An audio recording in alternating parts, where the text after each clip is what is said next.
Carlson, when planning a wedding, experts say the first thing to do is set a budget. But sometimes that's easier said than done. Well, now there's help. Local wedding experts are putting together a workshop just for brides-to-be where they can get expert advice on how to save. It's called Northwest Wedding Scoop. One of the organizers joins me now, Christina Stafford. Welcome. Thank you so much for being here. This is obviously a fantastic thing to learn, these tips. Absolutely. Now tell me, first of all, what was the average budget for brides and what is it now? We were looking a couple years ago about a minimum of $20,000 weddings. Now we're looking last year at about $5,000 to $10,000 weddings. This year we're creeping back up into about the $15,000 minimum range. Okay, but doing a wedding for 5 to 10 is very doable, isn't it? Absolutely. It depends on how flexible you are and what your guest count is. What do you need to decide what's important to you, and then maybe from there you can learn where to cut corners? Absolutely. You can always cut corners. There's always tips. Okay. Well, you've brought some tips with you, so let's go through some of these. You have some flowers here. Tell me about these flowers. Well, they're beautiful. Calla lilies are a favorite in spring bouquets, and believe it or not, these are silk bouquets. And I cannot believe, because when I first looked at these, I thought that they were real, and you said they're fake. I'm like, no way. Absolutely.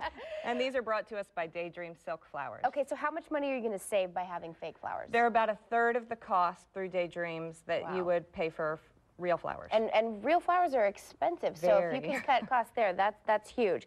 Okay, moving on to the table here, what is this? This is a pops of color. Wow your guest with a little color on your tables. You don't have to pay a lot. Use a charger, use a basic black napkin and some ribbon, and you've got everything you need without spending a fortune.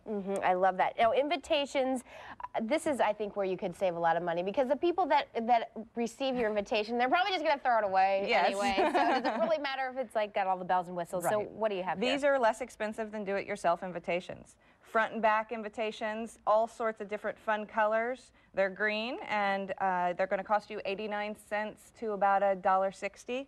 You've also got some fold-out invitations with a tear-off RSVP card. That's great. Same price point. That's fantastic. I love this idea here. Show us what this is. This is just a little piece of paper which you use a template for, and you can make these, put them over the wine glass, put a candle inside, and you've got a nice little fancy centerpiece or place setting. I love that. And you could maybe have all your bridesmaids help you out, have a craft day or something like that. Okay, so tell me about the event. When is it? Northwest Wedding Scoop, February 20th in Salem, February 27th in Portland. And it's all about vendors sharing tips and tricks, guiding people through the process. Only $10 to get in if you pre-register. Okay, that's fantastic. So brides are going to be able to come here and just get all kinds of advice. They're going to be able to nail you down and say, all right, how can you help me out? Ask questions, no sales pitches, but there are only 200 spots. Oh, okay, so sign up soon, right? All right, well, thank you so much. Don't go away, better. We'll be right back.